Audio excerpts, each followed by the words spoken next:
When she was in middle school, Konoha Sato wrote a story and gave the lovely heroine her name. It was a love magic fantasy adventure. Her mother barged in the room, scolding her because she wasn't studying. And Konoha didn't care. She spent her days writing her story non-stop, believing that one day she'd be summoned to another world. She didn't know when that would happen. So she decided to leave a letter in this one while she could. Writing this story was practice for when she went to another world. 10 years later, she'd get a phone call from her mother on her way back from work, asking about that very letter she wrote. Since Konoha didn't live at her parents' home anymore, her mother was looking to clean everything out of her room. And Konoha didn't mind. She had already taken everything she needed. But while remembering what that note was, Truck-kun claimed another victim. Recalling the story set in the magical kingdom, lived a heroine, a count's daughter named Konoha. Basically a self-insert. When her younger sister's potential fiancé, a young man named Genoford, visits, she meets him by chance in the garden. And for the both of them, it's love at first sight. But standing in the path of the two heroes was Konoha's younger sister, Iana. Iana was known for being a villainess to her core. Her jealousy, especially towards her sister, often got her in trouble. She found fault with everyone and had a terrible reputation. Iana will cause trouble. That was the reason Konoha and Genoford weren't allowed to meet openly, and also the reason they couldn't announce their betrothal. Even so, Konoha loved her younger sister. But Iana, being so spiteful, harassed Konoha in every way she could think of. Eventually, even her life became a target. One day, Iana received a book called The Dark History that caused whomever read it to collapse, and she cackled, knowing she would finally kill her big sister. However, the book would accidentally open onto her eyes, and as she squealed in anguish, thoughts and memories poured into her mind of the real-world Konoha's letters and memories. The letter read, "Dear Father, Mother, I am no longer in this world. This is because I have a destiny to fulfill." The conclusion of the letter was her realizing she awakened as a saint. That would be the beginning of her tragic fate. Then, coming to, she'd be confronted by the knights. She remembered this scene. Iana would be under arrest for attempted murder of Konoha Magnolia. But Iana was the name of the villainess of the story she made up. Since she was Konoha Sato, she wondered why they were calling her Iana, the antagonist's name. She remembered being on the phone with her mother on the way home from work. Getting thrown in the slammer, she finally realized she's been reincarnated. This world was a product of her imagination that she created throughout middle and high school. In the prologue of The Dark History, Konoha, the heroine who had the same name as her, saved the world with many handsome men protecting her all the while. And now the person she reincarnated into was the heroine's enemy, the evil younger sister, Iana. Konoha rushed into the cell to embrace her. She was so worried having heard the police arrested her sister and held out her hand to bring her home. Real Konoha couldn't believe the Konoha she wrote was in front of her. She smelled nice and her voice was so pretty. She gushed over fictional Konoha's angelicness. Rushing over and pulling out his sword was Genoford Dandelion. Iana was shocked seeing the main hero was here. Gino told Konoha to stand back, asking why Iana hadn't been killed yet. But of course, with the way Konoha was written, she'd always defend her beloved little sister. Still, he'd point his blade at her, reminding Konoha of the night Iana snuck an assassin into her carriage at the ball, paid a servant to poison the drinks, spread baseless rumors throughout the manor that caused trouble, and tried to destroy her mind using the dark history. Also, she switched out Konoha's horse for a cow. Dang, real Konoha was kinda feeling proud for writing all that, but now wondered what she did in her past life to deserve this villainous reincarnation. After being forced to watch the lovey-dovey protagonists, she was sent to an area on the border that the Count's family owned, where she was to stay under confinement for 3 months. She was thankful that fictional Konoha was so merciful towards her. This was a good opportunity for her to get used to this world. However, she then remembered Iana was supposed to be killed in confinement by a man hired by the Count's family. Uh-oh, she was destined for death. When that man was a child, he was sold as a slave, and Konoha saved him. He's been in love with Konoha ever since, and hoped that he could protect her. Being escorted around the manor, she'd quickly find all the servants were scared of her until she was introduced to the dazzling 17-year-old Sol Nemophila, her personal attendant, and the man who would kill her. She wondered if anyone was stupid enough to live with someone they knew would kill them. But of course there wasn't. As he approached, she stepped back. She cried internally, not wanting to die. He was both aloof and cordial, offering to get her a warm drink. And with him gone, she plopped onto the table to breathe a sigh of relief, but then remembered she wasn't safe. If she wanted to survive, she had to remember all the world building for the story. This world didn't just have humans, but also angels, demons, ninjas, and samurai. That aside, she needed to figure out something or she'd be killed. And while contemplating what to do, Soul returned with a knife behind his back. She cut off his attack to tell him she wanted to write her sister a letter. She was so scared because his footsteps didn't make a sound. She giggled and made pleasantries as he served her tea, thinking about how she had to make choices carefully to avoid death. From now on, she'd live as Iana, the normal daughter of a count, and marry some bland nobleman, and live peacefully. But first, she needed to avoid Soul killing her. The first thing she needed to do was show that she approved of Jinaford and Konoha's marriage, then apologize for all her offensiveness and distance herself from the dark history. While she wrote vigorously, Soul contemplated what she was thinking. Later, at Count Magnolia's residence, Gino looked at the letter that read, "I offer my congratulations on your future wedding." He knew this would certainly make Konoha happy, but he tore it up and threw it in the fire, thinking the contents were insincere. He couldn't believe Iana would have a change of heart now. Soul would point out his interactions with her as odd. She reacted to the slightest hint of bloodlust, and she had remarkable instinct. He believed they couldn't let their guard down, and surmised that was why Gino ordered her assassination under confinement. Soul came back to Iana, explaining Konoha was away on a trip with their uncle, as the excuse for why he didn't obtain a reply to her letter. Iana was wary, of course, because she didn't remember writing anything about an uncle. But then, it started to come back to her. When Konoha rescued Soul from the slave market, their uncle was there with her. She remembered the kind words Konoha told Soul the day she saved him, and recited them herself. "You're not a slave anymore. Soul, your beautiful hands aren't meant for dirty work." He was stunned. He questioned how she knew those words. But she didn't mean to blurt them out loud, and decided to flee back to her room, trying to remember more of the story. It came to her that their uncle was plotting to capture Konoha. Their uncle suffered unrequited love for their mother in their youth, and all he could do was bottle his feelings up. But when Konoha grew up, she looked exactly like her, and his twisted passion overflowed once again. He would lure Konoha to an abandoned village, wound Jinoford, and attempt to force himself onto her. But the shock would release the magic hidden away within her, and their uncle would be defeated. Then, to find a way to reawaken Jinoford, she gets caught up in trouble all over the world. Iana began to worry about her sister and Gino, but then remembered her own life was on the line. She needed to worry about herself first. But then, thinking about how much Konoha was worried about her, she felt she needed to do something. She stormed out of her room, trying to tell someone to get a horse to the capital, but was distraught with the fact that no one would even look at her. And then Soul approached. He told her the other servants had all their own work to do, and asked that she stop behaving like she did in the capital. She tried to object at first, but then walked away, remembering he was right, and that this was the world she created in her own dark history. In the real world, this was all a fantasy. She never considered that it was actually real for the characters. She was now bearing the responsibility for all her fantasies. She freaked out while riding on a horse. Even knowing in Iana's backstory, she should be proficient, but in her past life, she was terrified. Arriving at the church, Konoha was charmed by the historic site. Her uncle explained it had been a long time since his village was abandoned, and told Gino to leave his sword behind, since this place was sacred. Iana believed she'd make it in time. She thought about how she always wanted to be like Konoha, beautiful and pure, a girl loved by so many, with special powers and circumstances, being unrealistically dramatic. Seeing such a heroine in distress fired her up. But here, everything was real. She didn't want the wounds in the story to become wounds in reality. The uncle lunged his blade towards Gino, telling him to die. And Iana burst in at the nick of time and whacked him away with a sack of rocks she picked up earlier.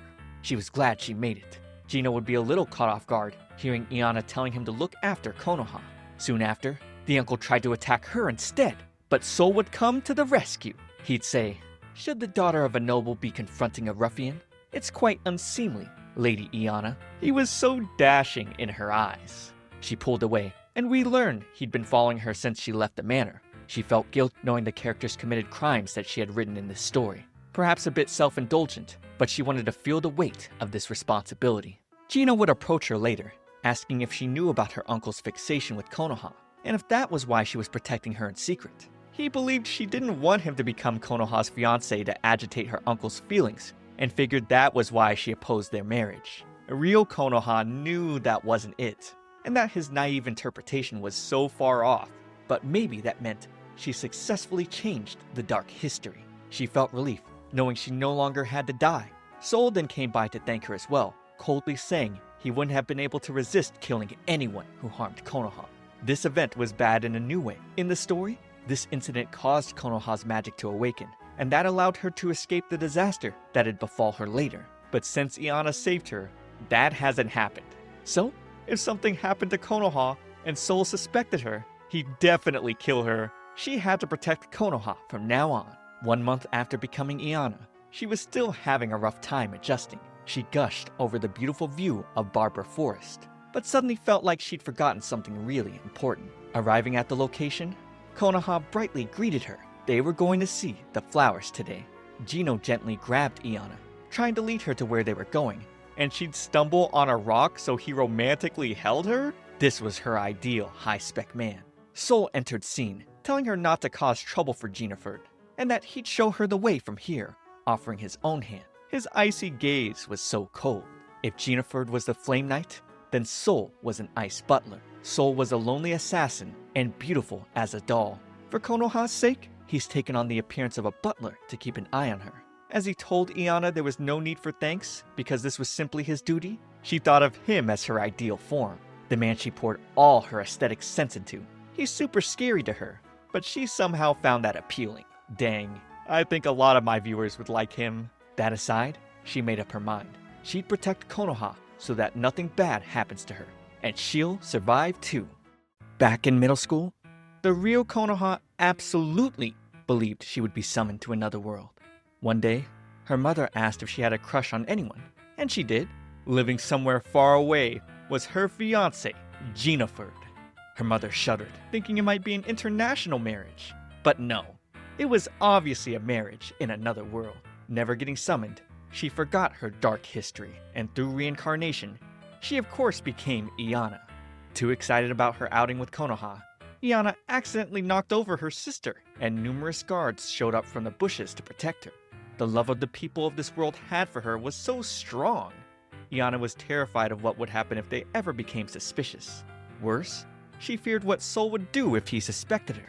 Konoha would decide to conclude their outing with a tea party as a way to thank Iana for rescuing them the other day.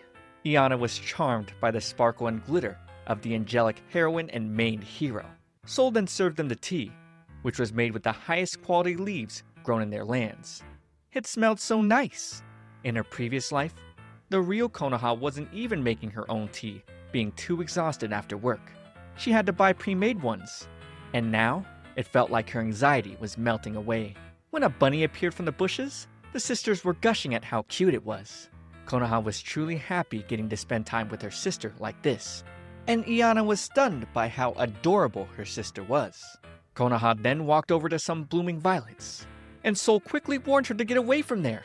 Suddenly, a monster leaped out and carried her away. Trying to remember which part of the plot this was, Iana then recalled it was chapter 2. In the main story, the incident with her uncle awakened Konoha's magical powers. But Jennifer remained unconscious.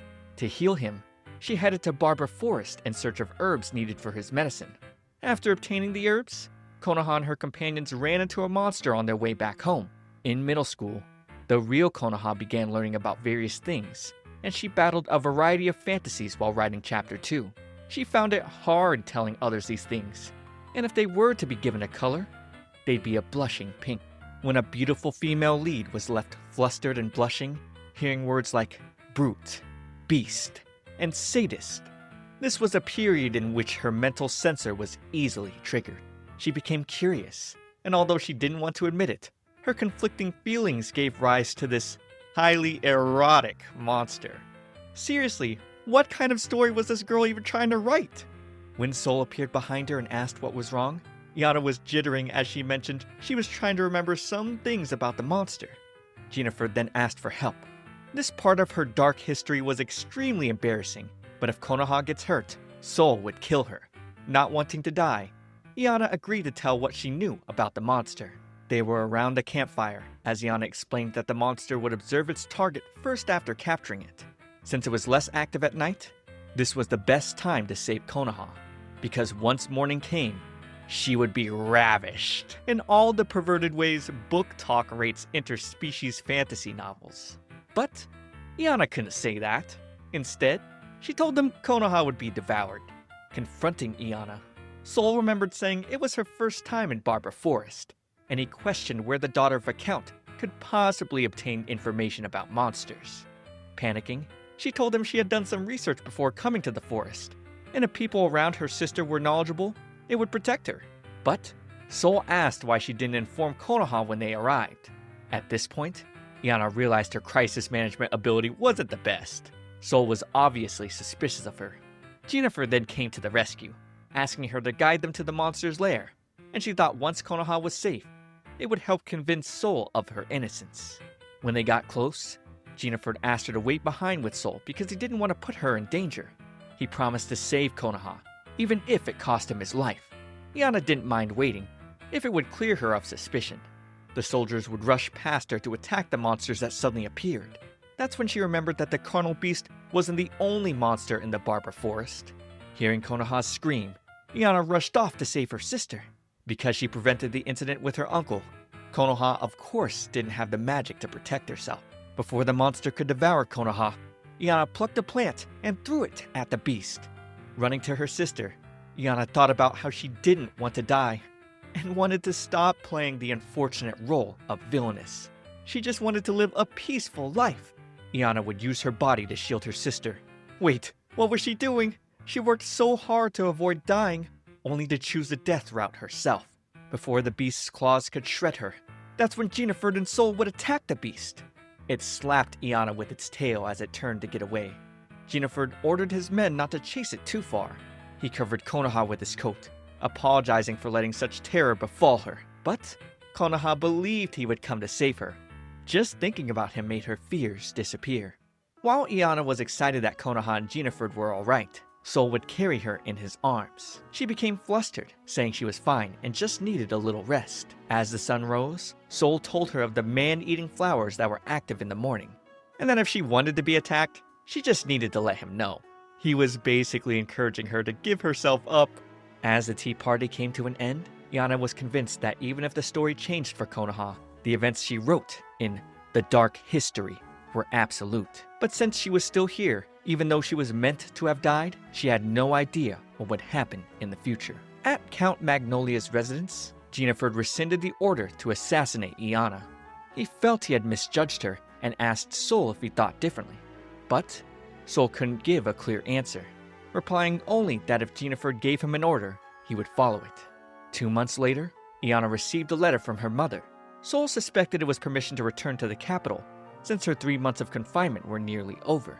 However, it was actually an invitation to a ball, which marked the start of Chapter 3. Iana and Konoha appeared ever so beautifully at the venue, and she was gushing at how adorable her sister looked. Suddenly, she asked Konoha not to dance with anyone, but Konoha had been looking forward to it, and Iana couldn't give a clear reason as to why she shouldn't. All she knew was that something bad would happen if Konoha danced. 8th grader syndrome flashback incoming. In middle school, the real Konoha wasn't invited to the summer festival by anyone, causing her to spend the whole summer in her room. She didn't need any fun memories in this life, and fantasized about her overwhelming beauty at the ball that would cause the king to declare her a saint. Then, she would set out with companions to defeat the Demon King. It was her destiny! So, if Konoha danced with men at this ball, she would go on a journey. But if she went on this journey without her magical powers, she wouldn't be able to protect herself. And of course, if Konoha gets hurt, Sol would kill her. She had to stop Konoha from dancing with the princes no matter what. She spotted someone talking to Jennifer and Konoha and felt she had seen him before. Iana freaked out, realizing it was the citizen from the notebooks in her past life, a handsome, fresh-faced knight captain. As he asked Konoha to dance, Iana immediately stepped in and whisked him off to the dance floor in a comical spinning fashion. She then spotted the second person trying to dance with Konoha. He was the third prince of a neighboring country, the Lily Kingdom. and a playboy. Without a moment's delay, she scooped him away too. The last character she had created for this story was the Prince of this land. In this world, the heroine was special. There were so many roles only Konoha could fulfill. Seeing the Rose Kingdom's tiny prince ask Konoha to dance, Yana would spill wine all over the floor, making a scene. With this, she had blocked all three of them, evading the death flag this time. Running off to get something to eat, she didn't expect Sol to ask her to dance. He looked so handsome to her, but she was confused, fearing he had seen her getting in everyone's way. As they graced the dance floor, she wondered why she was dancing with the man who was trying to kill her. She accidentally stepped on his foot. Then he began to guide her slowly. Their dance sparkled, and she got a warm feeling, like she was in a field of roses. She could hardly relax. Sol then asked who she really was. Given how she had done everything to get in Konoha's way earlier, he wanted to know if she was trying to make her sister miserable, or if her actions were for the sake of Konoha's smile. He couldn't understand who she was. But Yana just stared into his eyes, speechless. As the ball came to an end, she realized her change in attitude led to Sol's confusion. Jennifer came to her, asking if something was wrong, but she ran off, saying she was going to rest. Arriving in the guest room, she flopped onto the couch. Unbeknownst to her, the building was now on fire, and a sudden explosion occurred. Outside, Jennifer and Sol split up to search for Konoha, but she called out to them and mentioned her sprained ankle, apologizing for not talking about it earlier. Konoha assumed Iana had noticed it, which was why she didn't want her dancing. Meanwhile, Iana was trapped in the burning building. She had no idea about this scene and wondered if the story triggered a death flag for her because Sol hadn't killed her. With no other option, she charged through the flames, hoping Konoha and the others managed to escape safely. She believed everything was alright. After all, she had survived everything so far. The story she wrote was a tale where the main character overcomes difficulties and finds happiness. Now that she'd reincarnated and could spend time with Konoha, she wanted to make her sister even happier. Seeing Konoha smile in those moments made the real Konoha happy that she'd become Iana. Sadly, the ceiling crumbled and her leg got stuck in the rubble. Was this the end for her? She rewrote Chapter 3 to prevent Konoha from going on a journey to save the world. So, she believed everything was alright, and her role was done. That's when Sol came running to save her. In this moment, he told her he would be upset if she died without him knowing who she truly was. Carrying her, he broke through the window and landed in a pool. Konoha then ran to her sister, giving her a warm hug. She didn't want to know what would have happened if Sol hadn't come to her rescue. Iana would then thank Sol for saving her. He still didn't understand her, but would continue to stay by her side to see who she truly was.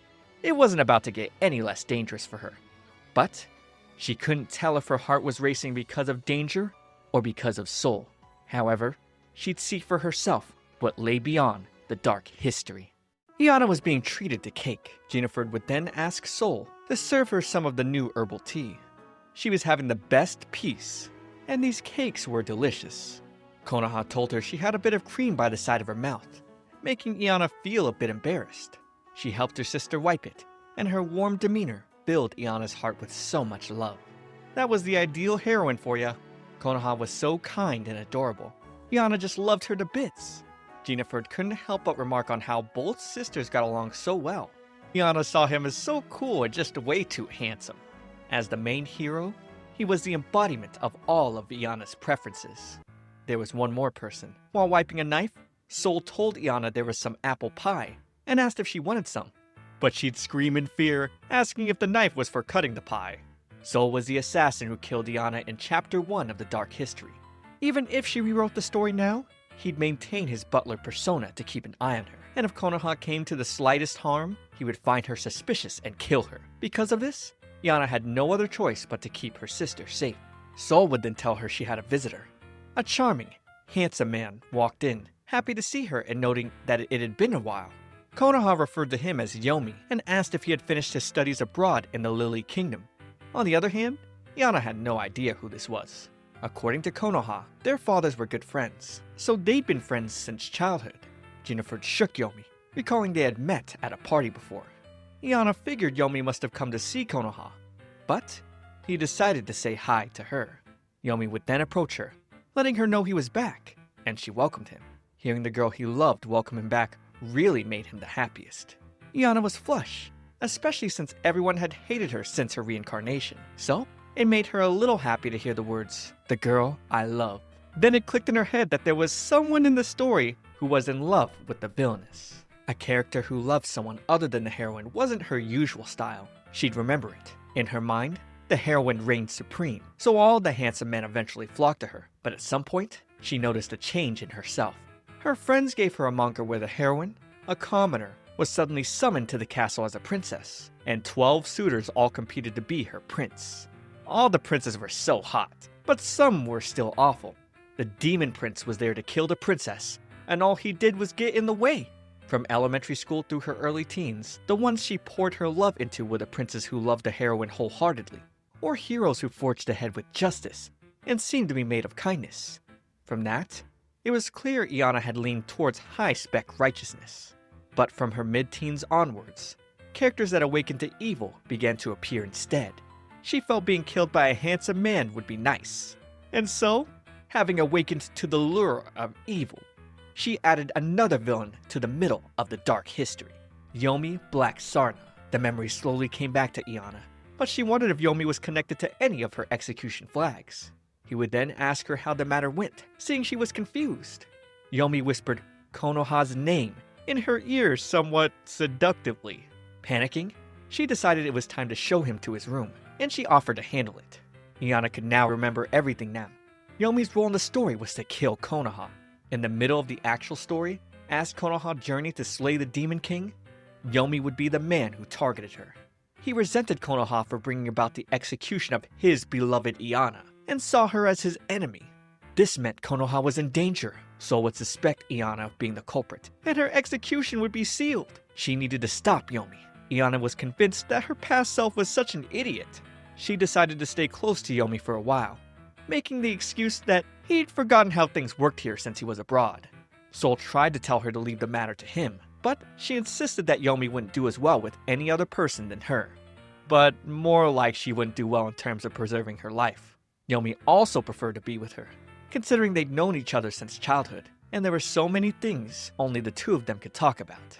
Sol coldly questioned if they had something to talk about in particular, but Iana denied it.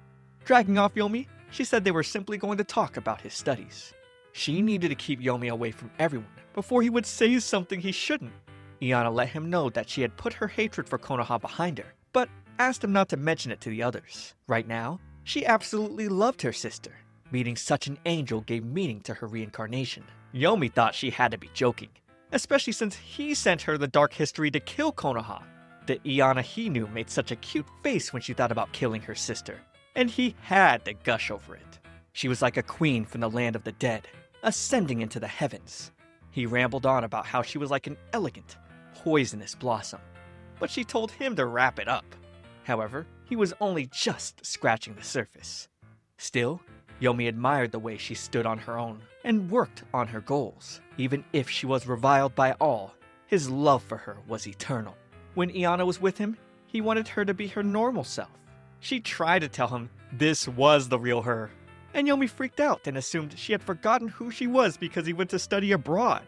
He believed Konoha had brainwashed her, and at this point, his imagination might even surpass her own. A week passed, and he still didn't get it. Yomi just wouldn't believe her at all. His character sheet said he was obsessed with Iana and had an unhealthy fixation on her, but it was much more difficult for her to deal with it in person. Konoha met her, asking if something was wrong. Her presence alone was so healing. Konoha had been watering some flowers, and Iana recalled how much her sister loved them, unlike herself. She told Iana to let her know if something was wrong, because as her big sister, she'd do anything to make her smile. They would decide to have tea together. Iana thought Konoha was really her ideal. She had so much to learn from Konoha's beautiful heart. Unknown to them, Yomi was watching from a distance, and he now believed Iana was being used. Later on, Iana went around looking for Yomi, but there was no sign of him. Sol would see her searching and ask if she was truly that concerned about him. He didn't believe Yomi would get lost in the manor if he were a childhood friend. She explained it wasn't a matter of getting lost, but she didn't know what kind of trouble Yomi would cause if left alone. Even though she knew everything about Yomi, she hated remembering things about her book. but she'd hate dying even more. Sol felt he understood a bit about how she felt. Caressing her hair, he worried, questioning if she was worried about being worthy to stand beside the pure, innocent Konoha. As the church bells rang, he took his leave. Yana freaked out because she thought that was going to be a death flag. Yomi finally showed up, asking if Sol had done anything to her. But more importantly, she asked him not to do anything reckless. He assured he would handle things discreetly, revealing the daggers in his coat. Seeing the blades scared her, and she chased after him, trying to explain that he had it all wrong. Yomi acted normally during dinner, but Yana had a bad feeling something was going to happen. So she desperately tried to remember the second half of the story. While on her journey, Konoha was woken by a cold night wind. The first thing she saw was a sky full of stars. Yomi had brought her to the roof of the inn while she was sleeping. His face showed no expression. Instead, it held his intent to kill Konoha and his love for Iana. Just when Konoha had accepted her fate, her companions arrived. With her courage renewed, she unleashed a very powerful magic, defeating Yomi. No matter how strong Yomi might be, if Iana knew what he was up to, she could deal with him. She wasn't about to let him outmaneuver her. Walking through the halls, Sol would catch a glimpse of Iana entering Konoha's room. He knocked on the door, but soon saw Konoha and Jinafert approaching him. He then stormed into the room, but there was no sign of Iana. Yomi had taken her to the rooftop, mistaking her for Konoha. He was about to impale her with his blade, but Iana would block his attack. She tried explaining to him again that she didn't hate her sister, but he believed Konoha was tyrannizing her, citing that she was forced to make tea for her big sister earlier. She then told him she made the tea willingly, and that the real problem was Sol. Konoha was really kind to her, and for a second, it seemed like Yomi finally understood what she was saying. But then he claimed Konoha was feigning kindness by giving her a problematic butler. His interpretation was all wrong. While they were arguing, Sol came to the rooftop, trying to figure out what they were talking about. He'd heard Iana saying, "I absolutely need Sol," because despite the inconvenience he posed, he was still one of her precious characters. Suddenly, Iana slipped off the roof, and as she fell, that's when Sol swooped in to save her. He advised her not to visit such dangerous places, and apologized for taking so long to fetch her. Iana was so flush. She thought he was so hot. After Yomi helped pull them up, she later told Sol that she was stargazing with Yomi. She asked if he overheard their conversation, but he lied, saying that he didn't. Iana was relieved, and also happy that nothing happened to Konoha. Yomi questioned why she'd bow her head to a servant. He moved to reprimand Sol, but she stopped him, explaining that if he attracted Sol's attention, she'd be killed. This only made Yomi more certain she'd been suffering, and now he was determined to kill Sol. Poor Iana, straight from the frying pan into the fire. The real Konoha first started wondering about death in middle school. Her teacher returned her novel, which she mistakenly submitted as an assignment. Konoha freaked out, but the teacher thought it was lovely that she made herself the heroine. After that, she thought Konoha wanted to be a novelist. Imaginings given form become hazardous, and without proper management, they would call down death. Iana woke up from that dreadful dream, screaming. Sol rushed into her room to make sure she was alright, but she just wished her memories would be gone. She apologized for the noise, telling him she remembered some painful things. He asked if she was injured. However, the pain was in her heart. Yomi, who had also heard her scream, dived onto Iana out of nowhere. Sol advised him that touching a woman in her nightdress was inappropriate, but Yomi was more worried about any other man aside from himself being in Iana's room. At some point, Sol was added to his list of targets. Sol would then leave to continue his rounds, and Yomi assured Iana he would finish Sol off.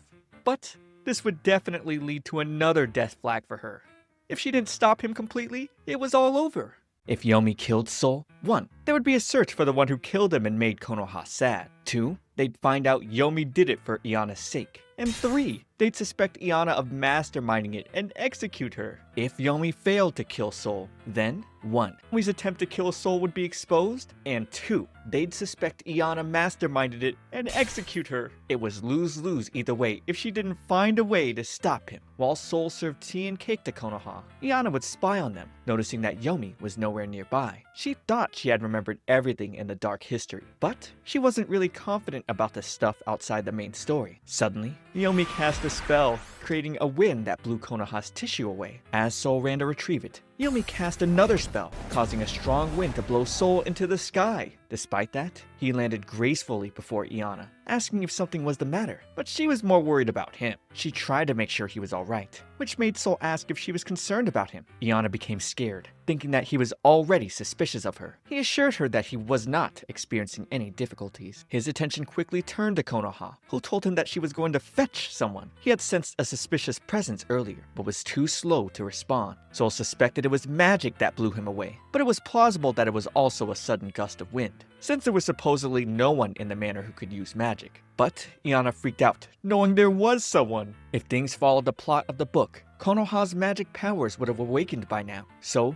a lot of characters opposing her had magic too. Iana then recalled that Yomi went abroad to study poisons and magic, so she figured the gale was most likely his. But she wished he wouldn't shoot it at the butler who could elegantly evade surprise attacks. The next day, Iana decided to spend it in the garden with Yomi. They would come across Jennifer and Konoha, who were spending time together. Jennifer told her to get some rest, since she was up late reading. As they stared at each other lovingly, he promised he'd remain right here with her. Noticing Iana and Yomi, Jennifer asked if they were taking in the sunshine as well. He wasn't the least bit embarrassed about what they saw. Iana was shocked, seeing Sol was here as well, but he seemed to remain in stealth mode. Yomi would invite Jennifer to have tea with them until Konoha wakes up. He had heard they put a lot of effort into growing tea in Jennifer's lands. He mentioned bringing back some quality tea from the Lily Kingdom, and was hoping they could sample it together. Jennifer hadn't heard of a blend with tea leaves from Lily, so he looked forward to trying it. Since it was a bit tricky to make, Yomi decided to handle it. He also invited Sol, and although he refused, Jennifer insisted the butler join them. This was really bad.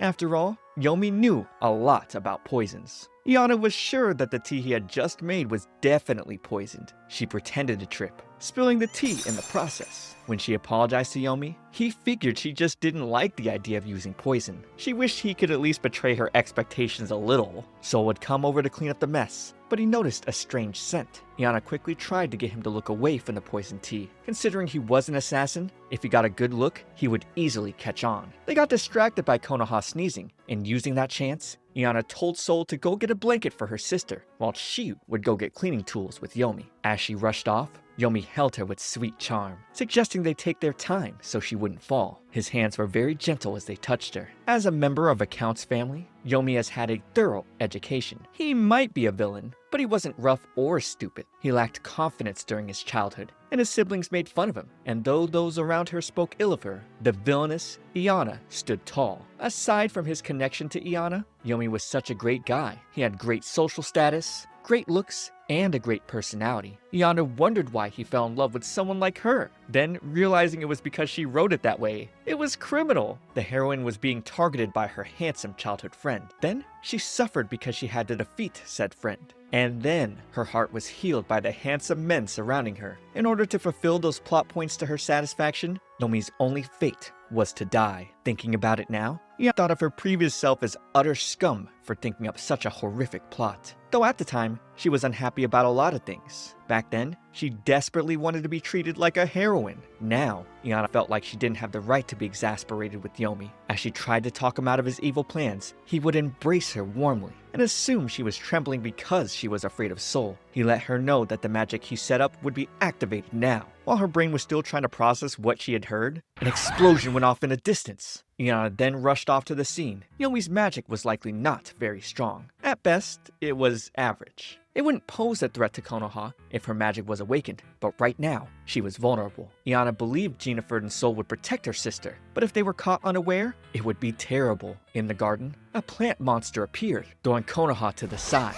Before it could finish her off, Iana swung on the monster's tentacles, but ended up hurting her leg. Still, she fought it off, thinking it was unfair to let Yomi die when he simply existed because of her. She believed this was all her fault and that she deserved whatever happened. Iana vowed to protect him, and along with her death flags, she would break Yomi's death flags too. With all her might, she kicked the monster in the eye. That's when Jennifer and Sol joined in to defeat it. Seeing how fast they were, Iana realized Yomi wouldn't stand a chance against them. They'd definitely kill him. Yomi would come to check on her and apologized, On the other hand, Sol explained to the others that he'd been sensing someone nearby with ill intent. He also believed the man-eating flower might have been targeting him. The spilled tea back in the garden reminded him of a poison he once smelled when he was younger. At that time, he couldn't move. Recalling how Iana tried to keep him away, Sol pointed out that her behavior has been unusual lately, and he asked if she knew anything about these incidents. Seeing his piercing gaze, she panicked as it was obvious he suspected her. But Yomi threw his gloves to the ground,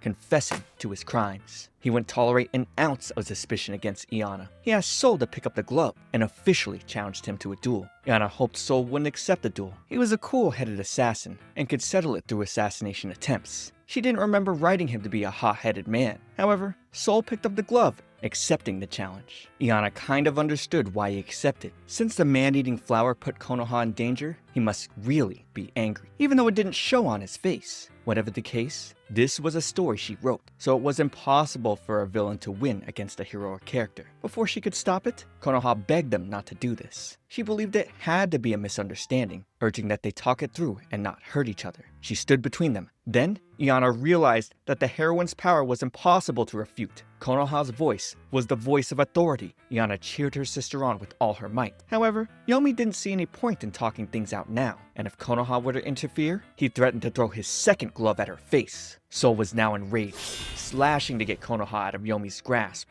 and pointed his sword at Yomi's face. There were several dueling scenes that had nothing to do with the main plot. The trigger for them was always the heroine, so apologized to Konoha, explaining that to refuse a duel after accepting was to turn one's back on the god of battle. Konoha tried to reason with him, and Iana was cheerleading, but Jennifer would agree with Sol. In this world, the act of picking up a glove that has been thrown down was the same as declaring to the gods that you would risk your life in a duel. Iana was embarrassed, hearing how her world building was read out loud. Given the incident with the man-eating flower, Jennifer would have normally interrogated Yomi first. But with the duel being agreed upon, he would not press him now. He didn't believe Sol would lose, but in the unlikely case he did, Jennifer's eyes told Yomi all he needed to know. Soon after, Yomi and Sol got ready to battle it out. In accordance with the rites, Jennifer stated that they would only use their dominant hand. He asked Yomi to pick a hand in case he was ambidextrous, and Yomi picked his right. With that settled, only Yomi's right hand and Sol's left hand may wield a sword. Victory was only achieved when either duelist conceded or one of them lost their life. This was all again thanks to Iana's past self. Jennifer then signaled the start of the duel. In a flash, the two duelists went at it with all their might. Iana thought Sol was going to kill Yomi. She tried to intervene, but Jennifer stopped her, letting her know that until they knew the true motives behind these plots, she was not to make a move. In middle school, when things just wouldn't go right for her, it made the real Konoha want magic. At times, she believed that she really did have magic, so she used to bug those calling themselves gods with all kinds of strange requests. While her friends wished for good results in love, she would wish for fire, water, wind, earth, and healing magic. She tried putting an unnatural amount of strength into her hands to shoot a fireball, but her hands only got strangely warm. The real Konoha also tried amulets and phone straps that gave off the right vibe, but they had no effect. Iana knew she couldn't use magic, but Yomi was about to get sliced up in front of her. Her own powerlessness was making those same feelings well up inside of her. She wished she had some special power. It was shocking that the duel wasn't over yet. Iana felt bad about this, but in terms of skill, Sol was overwhelmingly better. She wondered if he was holding back, but that was impossible as long as Konoha was involved. Jennifer then commented that Sol was having a hard fight. Sol's movements were awkward, and it was all because of that time he hung from the roof when trying to save Iana. She panicked, wondering if there was a chance Sol would lose. It was good that Yomi wouldn't be killed, but that just meant Sol would die. And even if he died, she knew her death flags wouldn't disappear. Ignoring Jennifer's order to stay back, Iana slapped his hand away and dashed in to stop the battle. No matter who died, she'd still end up as a suspect. Because of that, she jumped in to stop Yomi from killing Sol, but she didn't know what to do next. Yomi asked her to leave, but she gestured to him, trying to get him to call off the duel. But Yomi misunderstood and assumed she was being manipulated. Sol also asked her to step out of the way. Iana let him know it was dangerous, but he wouldn't forgive Yomi for putting Konoha in danger. She was left frustrated, trying to think of a way to act like her cute elder sister. If she were Konoha, the fight would have probably stopped already. With no other choice, Iana pointed out Sol's injured arm, remarking that it was pathetic and a true affront to God to fight in that state. So she took his sword, deciding to face Yomi herself. Can Iana actually defeat Yomi? I mean, she did deflect his blade on the roof. Maybe she has more sword skills than we've been led to believe so far. Subscribe to keep up with next week's part. But for now, watch this next video. It's me, ComfyTea. I'll see you all in the next one.